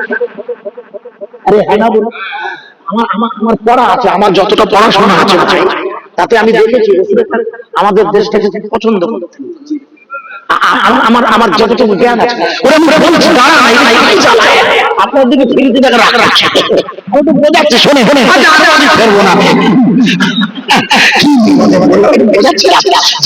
আমার যতটুকু জ্ঞান দিয়েছে আল্লাহ তাতে দেখেছি নবী করিম সাল্লাল্লাহু আলাইহি ওয়াসাল্লাম ভারতবর্ষের মুসলিম ভারতবর্ষ খুব ভেবেছে সত্যিকারে দেখবে কোনো চিন্তা ভাবনার ইতিহাস বললে ভারতের ধরে, কারণ ভারতবর্ষ পৃথিবীর এই মুহূর্তে দেখুন, এই মুহূর্তে ভারতের মুসলিমরা যে পরিস্থিতি আছে অন্য কোনো দেশে এরকম নেই। গাজার মুসলিমদের আঘাত এলো, আমাদের কিন্তু আঘাতটা কোনো অংশ কম না, কাছাকাছি গারানকালের মধ্য দিয়ে আমরা সেই হয়ে হয়ে হওয়া পর্যন্ত চলতেছি, ঠিক না বলে ওই আমাদের বুদ্ধবাবু হঠাৎ করে বুঝিয়ে দিলে সীমান্তবর্তী মাদ্রাসাগুলো সব আইএসআইএস নাও খেলা। আরে হ্যাঁ না বলি বলি ঠিক বলছি না, পুরো বাইরে যাওয়ার আগে ভিন্ন জানাবো এমন এক ওষুধ গেল রাস্তাটা চলতে পারি না আমরা। আরে হ্যাঁ না বলুন, কেন্দ্রের সরকার যদি সরকার বলে মাদ্রাসায় আইএসআইএস হয় রাস্তাঘাটে চলা কঠিন হয়ে যায়। আপনি জানেন না আমাদের এলাকা, আমি নাম বলছি বিশিষ্ট যারা মাদ্রাসা চালায় তাদের উপরে খুব আইবির লোকেদের নজর যে এত বিল্ডিং হলো কি করে। আমি নাম বলবো না, আমার কাছে পরে জিজ্ঞেস করে আমাদের তারপর নাম বলছে লক্ষ লক্ষ টাকা, কোটি কোটি টাকা সব দানে আসে। গরিবের নামাজ খাজা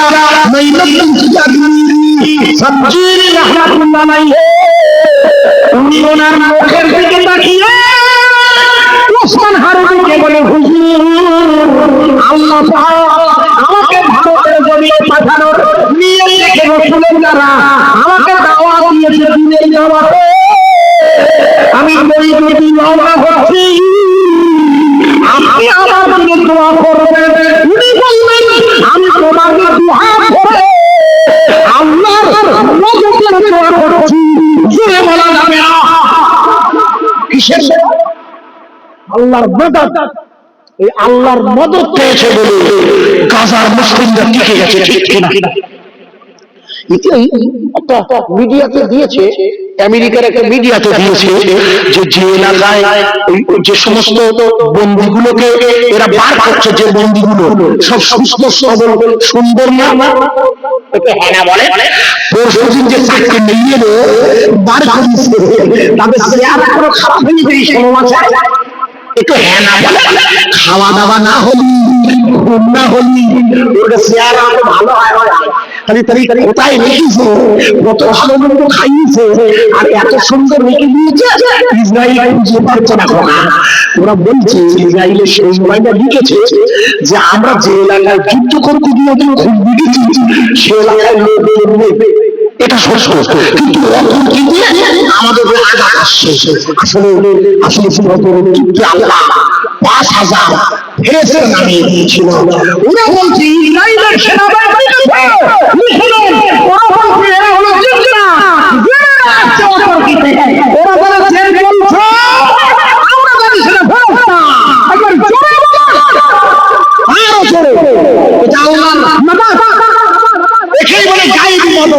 আচ্ছা, আপনার জীবনে কোনদিন ভেবেছিলেন আমেরিকায় আগুন লাগবে?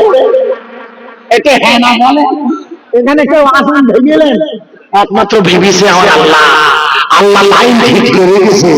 আপনারা হয়তো ভাববেন বেদায় এই সৃষ্টি হয়ে করে না, ও তো লেগে করে আল্লাহ তার আগে তারপরে এমন দিয়েছে। আমি ভাবছিলাম আল্লাহ রাসূলের বিরুদ্ধে সেই লোকটা সিনেমা করেছিল, সিনেমা বই করেছিল, তাকে বারণ করেছিল। পৃথিবীর তারা বলেছিল নবীর নামে সিনেমা করবো, কারণ নবীর কোনো সিনেমা নেই, তার চেহারা কেউ জানে না। তুমি নকল নবীর সাথে কি চুলকুনি ও শুনি তুমি ও শুনি। আমার একটা ওয়াজ আছে, দেখবেন আমার একটা ওয়াজ আছে, একটা ওয়াজ আছে না, আমেরিকায় একটা নাটক হচ্ছে যাত্রাপালা।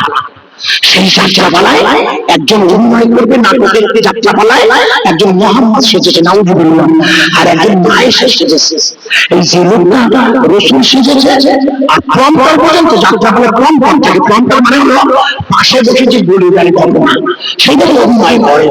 প্রম্পটার ডায়লগ বলছে, আর নায়ক আসছে মঞ্চে, আশ্চর্য নকল রাসূল সেজেছে, মঞ্চে কোথাও কোনো কিছু নেই। স্টেডিয়ামের ভিতরে অভিনয় চলছে না, স্টেডিয়াম হচ্ছে কোনো লোককে নেই, ওই নকল মুহাম্মদের শরীর আগুনে জ্বালিয়ে দিয়েছে। আর না কে দিয়েছিল জ্বালিয়ে? চিল্লা বলো, মাইক চলছে, কাবলা ফলি আগুন লাগিয়ে সেই সিনেমার নায়কটা যে মুসলিমের বিরুদ্ধে অভিনয় করেছিল সংসদে, তার ঘর বাড়ি এমন জ্বালিয়ে দিয়েছে।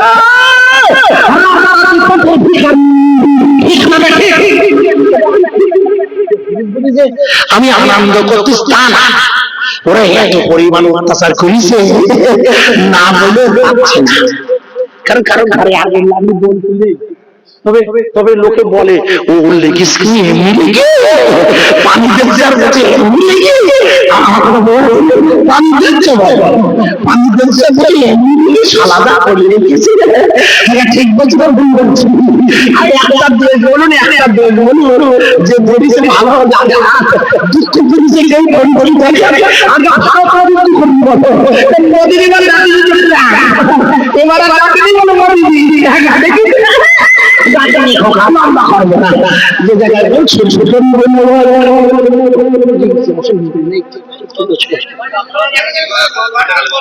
আরে আপনার আমার কথা বললে হবে এই দেখেছেন কাজ আছে 9:35 হয়ে গেছে আমার একটু কাজ আছে কাজ হচ্ছে কর্তৃপক্ষ বলে দিয়েছে বুঝেছেন কিছু সাহায্য এই জন্য আমি এখন পাস করছি এটা দুয়ার এই দুয়ার এসছে ভাই সাহেবের কাছ দিয়ে আচ্ছা আচ্ছা এই দুয়ারের পিতা পিয়ার গাড়ি না ভাই হ্যাঁ পিয়ার গাড়ি পুত্র শহীদ ইনি তামিলনাড়ু থাকে কর্মসূচি ইনি 10,000 টাকা দান করেছে এই সিটি আসার মানে কি এই সিটি আসার মানে হলো তামিলনাড়ু থেকে 10,000 দিচ্ছে আমাদের ওই দক্ষিণ করুণাতে যেন 10,000 হয় এই সিটির মানে হলো তার মানে তখন আমরা আমার দিতে হবে আপনাদের এই যে লোক 10,000 টাকা দিয়েছে আনার নিয়ত ছিল যে আপনার আনার জন্য 10,000 টাকা যে আপনি আপনাকে আনলে 10,000 টাকা ও আব্বা আচ্ছা আচ্ছা আচ্ছা ও ভালো কেস তার মানে আমার আনলি 10,000 দেবে এরকম পার্টি আছে আমার একটু আমার অনেকে পছন্দ করে আমার অনেকে করে না হতে পারে ওটা ওটা খারাপ না কেউ ভালোবাসতে পারে কেউ না পারে ইনি তামিলনাড়ু থাকে আমি ওয়াজটা করি নাকি একটু আপনারা ঠিক করে আমি ওয়াজটা করবো না চাঁদা ছোট কোনো 10টা উনি আসবেন 10টায় উনি আসবেন আপনার জানেন সেই জন্য এই দোয়াটা করে দেবেন তামিলনাড়ু করবো না লাগবে আচ্ছা ওনাও হাতে রাখবো ওরা না আপনি সব সব আরে আপনি বললে হবে 8টায় উঠেছেন আপনি জানেন প্রিয় ভাই শাস্ত্রটা বলছিল আপনি বিদেশ যাবে বলবেন আমি যেটা ভাবছিলাম জানেন আমি ঠিক 10টায় নামবো আমরা আনার জন্য হবে কিসব করবেন যেটা রাখছিলাম তামিলনাড়ু ওই ছেলেটা 10,000 টাকা দিয়ে আমারে আনলে আমি ওর জন্য দোয়া করবো আমি দোয়া করব বাপের জন্য যাতে বাপ সুস্থ থাকে আল্লাহুম্মা আমিন রব্বুল আলামিন ছেলেটি নিয়ত করেছি জলসায় সাহায্য দেবে আমার জন্য নয় আমরা বক্তা হিসেবে এলে তুমি কিছু সাহায্য করবে মালিক ওরা আব্বা জানো সুস্থ আমার কাছে চিঠি এসেছে মাওলা এই টাকাটার বিনিময়ে দোয়া রাখি না ভালোবাসা নজরানা আল্লাহুম্মা সাল্লি আলা মুহাম্মাদ ওয়া আলা আলি মুহাম্মাদ ওয়া বারিক ওয়া সাল্লিম প্রিয় নবীর শানে আল্লাহুম্মা সাল্লি আলা মুহাম্মাদ ওয়া আলা আলি মুহাম্মাদ ওয়া বারিক ওয়া সাল্লিম প্রিয় নবীর শানে দরুদ শরীফের মাঝখানে জানলা এই জোরে ওসিলায় এই ছেলেটির আব্বা আপনি সাফা দিন একবার জোরে বলুন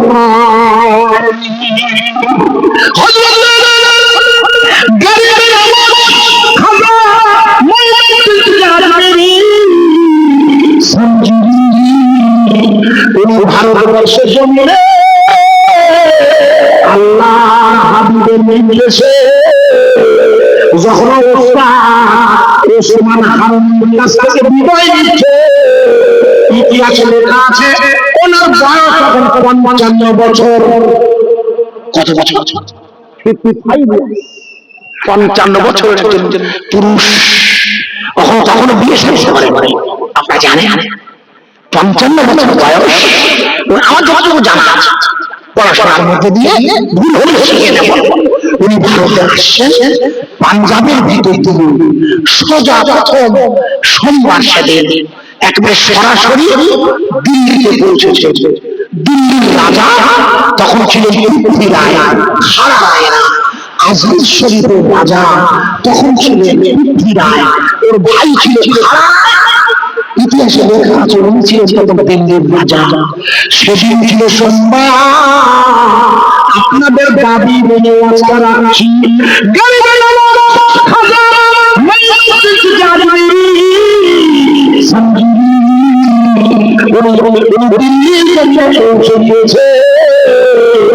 যখন পৌঁছেছে সেই দেখে সময় অনুযায়ী আসের রক্ত হয়ে গিয়েছে। আসে উনি বললেন দিল্লির জমিনে দাঁড়িয়ে প্রথমেই আসের আযান দিলে আল্লাহু আকবার, এটা দিয়ে খালি গলায় একবার জোরে বলা যাবে না সুবহানাল্লাহ। উনি কোন গলায় আওয়াজ দিলেন কত? কেন তখন তো মাইক নেই, তখন কিছু নেই, যা কিছু আছে মুসলমান নেই তা না, সে না থাকার আছে। খাজা বাবা আযান দিলেন, কারণ এখন তো মাইকে আযান দিলে মুয়াজ্জিনদের 2 লাখ টাকা পর্যন্ত জরিমানা দিতে হচ্ছে, জানেন না? মাইকে আযান দেওয়ার অপরাধে উত্তরপ্রদেশে 2 লাখ টাকা জরিমানা। কলা 1 লাখ নয় 2 লাখ বড় কথা, একটু ভেবে দেখুন। 1,500 টাকা মাইক নেই, তার জন্য 2 লাখ টাকা জরিমানা দিতে আসে। আর আসবে মধ্যে এই জন্য মাইকে আযান কতদিন চলবে জানি না, কিন্তু মুখের আযান চলবে না, বন্ধ হবে। চিল্লে বলে রাসূলুল্লাহ আমাদের শিখিয়েছে, হযরত বেলাল মদিনার মসজিদে মুখে আওয়াজ দিয়েছেন আযান। হযরত গরিবের আওয়াজ ভারতের যে দাদা হয়ে রওজায় 3 দিন ইসলাম সব 22 এবার হবে আমাকে দাওয়াত করছে, বসিয়ে না নিয়ে মাদ্রাসা আমাকে ওখান থেকে ফোন করছে, আমি যাই না, তো সময় পাই না, ওরা নিজেদের করে ফোন করছেন। 19 তারিখে কম্পালসারি আপনি আগে ওরা সম্মান জানায় এবছর করছে, তাই বলে রোজা হবে বলে হ্যাঁ রোজা হবে। 17, 18, 19 রোজাতেই জলসা হবে, ফুলফুল হবে 21, 22, 23 রোজা আমাকে বলে দিয়েছে যে আপনি খবরদার একটা ইফতার করবেন আপনারা এসে, বা একটা রাখতেই হয় খালি গলায়। ওখানে কিন্তু মাইকা হয় না, খালি গলায় আওয়াজ করতে হয়, আযান হবে খালি গলায়। ও ভাই গরিবের আওয়াজ ভারতের জমিনে দাঁড়িয়ে আযান দিচ্ছেন প্রথমে খালি গলায়। উনি আমাদের শিখিয়ে দিল যন্ত্র নয়, আল্লাহ কুদরতের গলা আমাদের জন্য যথেষ্ট। উনি আযান শুরু করেছেন, ইতিহাস উনি যখন আল্লাহু আকবার ঘুমিয়ে দিয়েছে, গরিবের নওয়াজের গোটা এলাকাটা আল্লাহু আকবার ঘুমিয়ে উনি যখন আযান দিচ্ছি, রাজা পৃথ্বীরায়ের ভাই সারা রায়ের লোকজন ওনাকে চারিদিকে ঘিরে ধরে এত পরিমাণ তীর মেরেছে, ঐতিহাসিকরা লিখেছে গরিবের নওয়াজের কথা শরীরের কথা আযান হতো আল্লাহ নবীর কোন শরীরে স্পষ্ট করার খবর রাখে না। জোরে হিন্দুস্তানের অলি গরিবের নওয়াজ খাজা মঈনুদ্দিন জাহাঙ্গীর সমঝি উরুস মুবারক চলছে রজবের মাসে। হযরত গরিবের নওয়াজ হুজুর আযান দিয়েছেন, ভালো ভালো শুনে আযান দিয়ে ওখানে নামাজ শুরু করবেন। যেটা আযান মানে হলো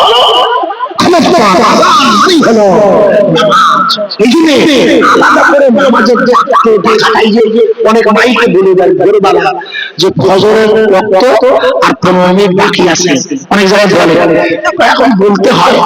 অনেক জায়গাতে তাবলীগ জামাত ভাইরা নামাজের দাওয়াত দেওয়ার জন্য খুব মেহনত করেন, ভুল বুঝবেন না, কিন্তু সত্যি কি কোন মুমিনের কাছে, কোন মুসলমানের কাছে 15 বছর পরে যদি এখন নামাজের দাওয়াত যেতে হয়, তো সত্যিকারের নামাজকে ছোট করা হয় না? একটু হ্যাঁ না বলো। একজন মুসলমানকে তো হাইয়া আলাস সালার মধ্যে দিয়ে নামাজে আহ্বান করা হয়।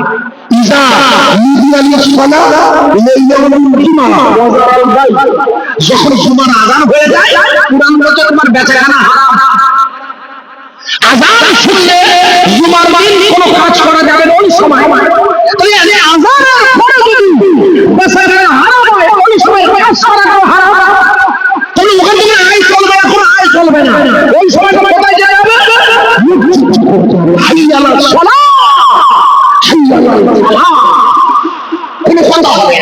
আযান পৌঁছে গেছে, মসজিদে আকসা এসে জমা হতে শরীয়তের নির্দেশ। গরিবে নামাজ শুরু করে দিয়েছে। ভালো করে শুনে নিন, উনি যখন নামাজ শুরু করেছে পৃথিবীর লোকজন অবাক হয়ে গেছে, বলে লোকটা সাহস কম না। এটা তো ঈমানের ব্যাপার। একটা নতুন লোক কোথাও কোন ক্ষমতার কোন লোক বলুন সেখানে নেই, অচেনা অজানা একটা জায়গায় এসে তুমি আল্লাহর নামে সেজদা দিচ্ছে, এটা কম ঈমান কি ভাইয়া?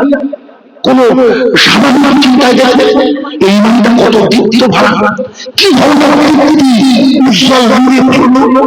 তারপরে উনি কারোর কাছে মাথা নত করেন।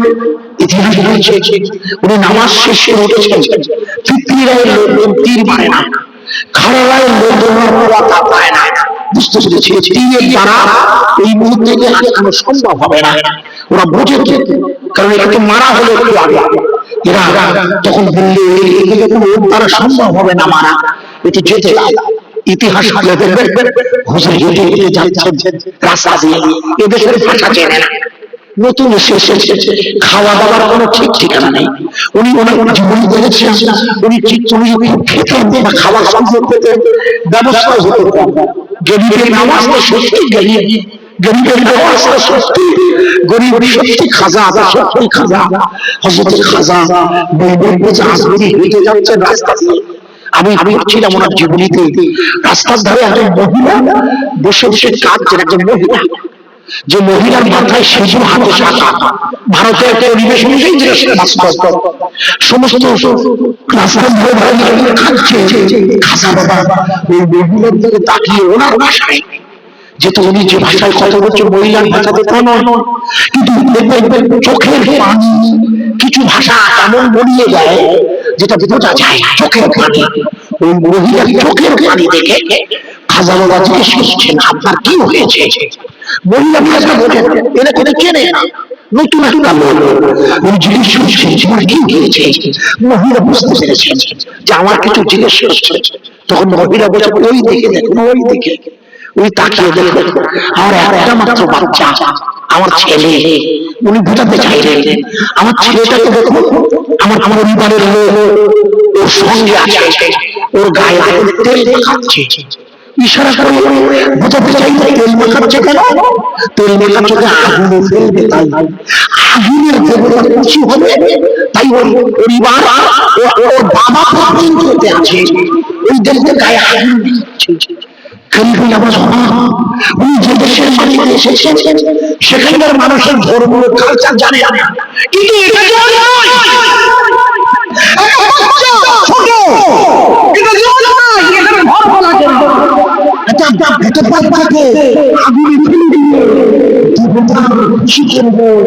এটা গরিবের নামাজ তার জ্ঞানে মানতে পারে না। তাই জিজ্ঞেস করছে মা মা আপনি যদি অনুমতি দেন, যে ভাষায় বলছো তার বাংলা করছি আমি, উনি যেটা বোঝাতে চাইছেন আপনি যদি বাচ্চাটাকে আমি আগুনের মধ্য থেকে তুলে নিতে পারি, আগুনের ভিতর থেকে আমি তুলে নেব। আপনারা যারা মিডিয়া দেখেছেন এই যে প্রচন্ড দাবানল হয়েছে, আগুন জ্বলছে আপনার লস অ্যাঞ্জেলস ক্যালিফোর্নিয়ায়, আপনারা নিশ্চয়ই আগে জেনেছেন প্রচুর চিকিৎসা পড়ে গিয়েছে, কিন্তু মসজিদের কাছে গিয়ে যেহেতু আগুন লাগিয়ে মসজিদকে ছাড়ে না। এখানে যদি আগুন লাগে জানলা দিয়ে মসজিদে ঢুকতে পারে, লক্ষ্য রাখতে হবে। আমি বললাম তো চাঁদা তুলবো না, এটা তো বললো না, ছেড়ে দাও চাঁদা চাঁদা চাঁদা চাঁদা থাকবে ভাই, রাগ করবে না। আমি এদের এরা আমাকে এনেছে, আমার কথা পাঠিয়ে দিয়েছে, একটু আগে সিদ্ধান্ত হয়ে গেল, ওটা আলাদা দাম সিদ্ধান্ত হয়ে গেল, তবু আবার খাবার পাঠিয়েছে, সময়ের শেষ লাগবে, আমরা সুযোগ দিয়ে পরবর্তী পর্যায়ে শুনবেন। এতটুকু শুধু অনুরোধ করছি আপনি একটু সাহায্য করবেন। এরা বারবার সাহায্যের আবেদন চাইছে, চান ভালো করে বলবেন হয়তো, তবু আমি যেটুকু সময় একটুখানি আপনাকে একটুখানি আবেদন রাখছি। কেন্দ্রে নেওয়া খাজা মাইনুল ইসলামী সামকিন রাহমাতুল্লাহ আলাইহি খাজা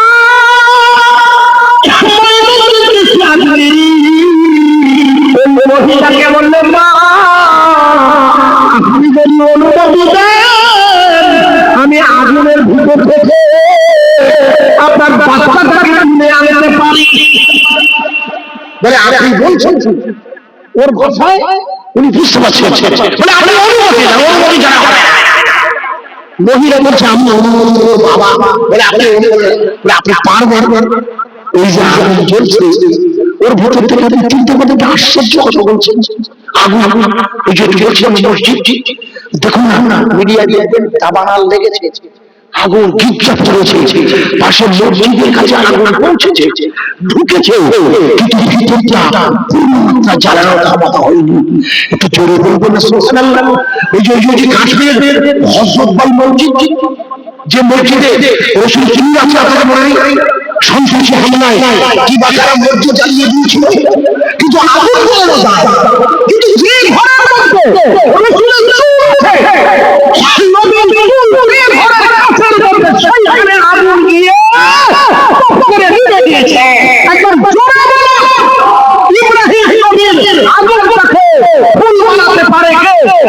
চিল্লে বলো, নমরুদ আগুন বানিয়ে ইব্রাহিমকে ফেলে দিয়েছে। ইব্রাহিমের বাঁচানোর দায়িত্ব কার? গরিবের আওয়াজ সাজা বাবা মোহাম্মদ আরবি সঞ্জীবী উম্মত গতিতে ছুটে বিসমিল্লাহ আল্লাহু আকবার বলে আগুনের মধ্যে ঝাঁপ দিয়েছে। যে হুজুর ঝাঁপ দিয়েছেন, যারা আশেপাশে ছিলেন তারা বলছে একটার সাথে আর মানে আমি বলবো সফেদ কোম্পানি সার দিয়ে শাড়ি, এখন এখানে সার দিয়েছে বাজারে আয়না, দেখবেন নাম তারা আয়না নাম নেবে সঙ্গে একটা করে খাওয়া, দেখবেন এই মাল ভালো না ভাই, যে মাল খুব ভালো কোম্পানি খাওয়া দিতে পারে না ভাইয়া। তো সফেদ কোম্পানি সার কি করে দেয় জানি না, যে কথা বলছি না ওরা বলছে একটার সাথে আর একটা পাও, বাচ্চাটারও তো আমরা পড়াটা সঙ্গে আর একটা দিব। 55 বছর বয়সে 55 শুরু হয়ে গেছে, ঠিক আছে জ্বালাও তো পড়ে। ইতিহাস বলছে এত পরিমাণ আগুন দিয়েছিল, একটা 6 ঘন্টা, একটা না 6 ঘন্টা আগুন দিয়েছিল, আগুন বুঝিয়ে দিয়েছে। আগুনের ভিতর থেকে গরিবের আওয়াজ বাচ্চাটাকে দূরে করে নিয়ে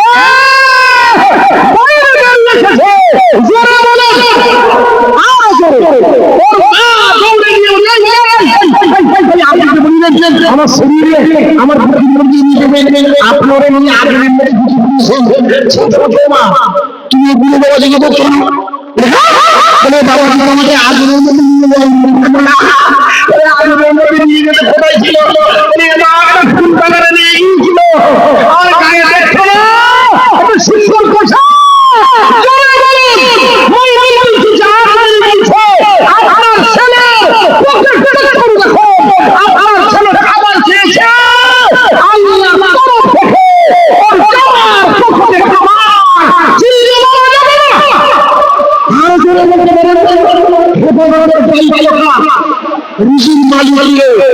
এখানে বসিয়ে রেখেছে 10,000 টাকা দেবেন সামনের বছর কে একটা লোকের দেরি